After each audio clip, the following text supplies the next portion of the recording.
It's important to the people of the state of Ohio. Thank you. Questions? Why wouldn't you have done this back in March to reach out to them in a meaningful way?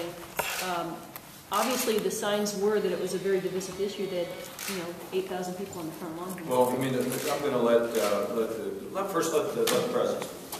Well, Laura, I'll speak to that because it is Senate Bill 5 that we're talking about. It originated in our chamber, and we did reach out.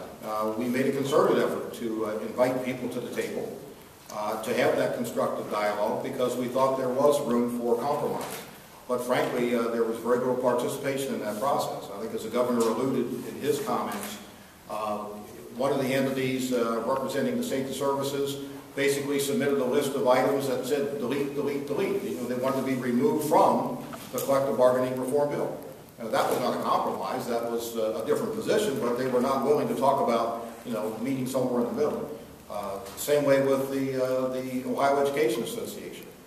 An opportunity to sit down and talk. We still think there are opportunities to do that. We tried before. For some reason, people didn't come to the table. We want to provide another opportunity to come to the table. We are willing to talk about the changes that we feel will provide the reform necessary and yet, preserve the interest of the public sector unions, which, provide valuable services to the state. Let me also say that, I remember during I think it was my State of the State, the noise that was being raised, which is every citizen's right, which was, not like, well, let's sit down and talk. It was like, are you kidding me? No, no, no. But that doesn't matter because I've been through this before. I mean, I've been through government shutdowns. I've been through all kinds of stuff. When I was approached by former Speaker Davidson about should we sit down and talk, I said, what are you kidding? Absolutely. We always talk. So when we had the parties approach us in a constructive way, in fact, there were several sessions, and I don't want to get too deep into it for the simple reason that you respect a little bit of anonymity here. The fact is that I thought there was some good things being talked about. Then all of a sudden, the people who were involved in those discussions were yanked away. So there was an opportunity to do something, and you look at my history. My history is one where I've been able to get involved in compromising with people of my own party or people of different parties to try to work things out. But I will say this,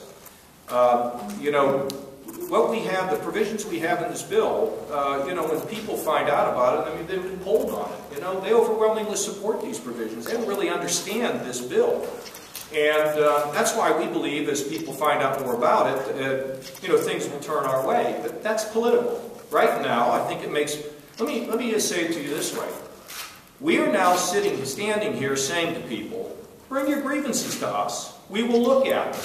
Why would people say, I'm not going to talk? On what grounds do you say, I'm not involved in any discussion? That doesn't mean because you talk, you reach agreement. Just because we talk doesn't mean we work it all out. But I think the public would like us to sit down and talk. And we're willing to do it. I mean, plain and simple. So we'll see where this goes. Governor, if the other side comes back and answers that question, that 1.3 million Ohioans signed petitions to place this issue on the ballot, and then it's too late for a compromise, how would you respond to that? I wouldn't understand that. Is it taking the right... I mean, that would be like, I'll give you a good example, Jim. That would be like me saying that I want 13 B-2 bombers and Dick Cheney says he wants 132, and he comes back and offers 20, and I say, well, it's too late, I want 13. I mean, that's part of the problem in this country. People don't know how to give. Nobody asks anybody to give beyond their principles. But there's always a way to reach agreement on things where there's a will, there's a way. We all get involved in compromises with our own families in terms of where we eat, where we go on vacation, what schools our kids go to. It's always involved in a little discussion, a little compromise. It is never too late to reach an agreement if there are people that are willing to reach it. And you know what I suspect? I suspect there are people out there who favor repealing this bill who would be willing to sit down and talk to us if they were permitted. But I get a sense that some of them can't talk to us because then they kind of get excommunicated. I hope that's not the case.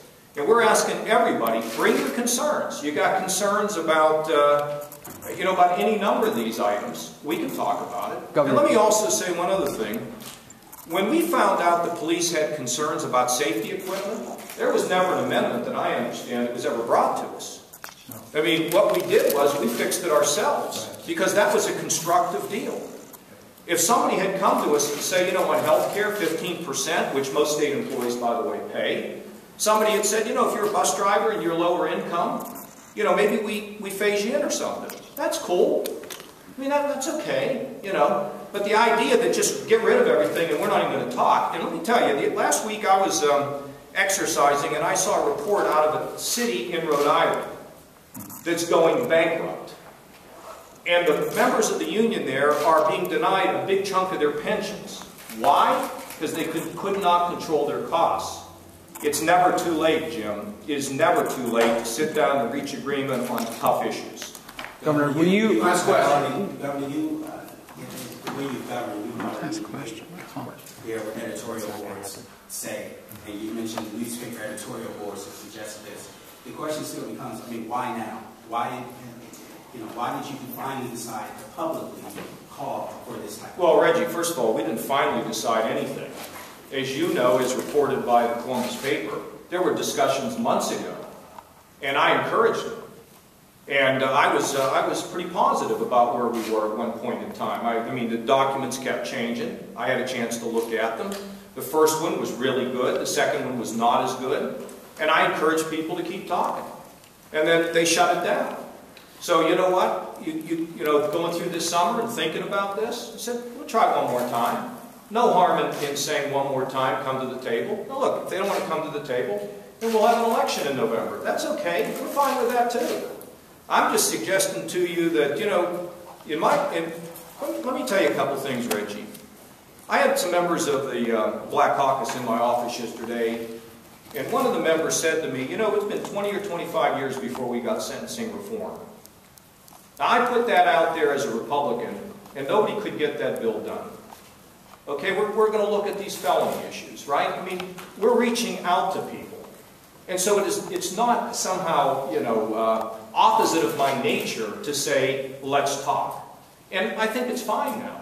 And, you know, this thing, it's too late, it's this or that, they need all rethinking. Because I think we can rescue our cities, provide stability, provide balance to the private workers who are supporting this public system, and probably achieve our mutual goals. So, look, Reggie, talking is always good. But, you know, somebody leaves the table, it's pretty hard to talk to them. Governor, will you use the parameters that were discussed by Davidson and the folks from the other side, and will you specifically be at the table on Friday? Oh, I'd be glad to be there. And in terms of the parameters, look, I think we know a lot of the major issues. We sit down and listen to them, and then, yeah, of course I'd be there and get our teams together and have them, you know, in these subgroups, you know, sit down and try to work some things out.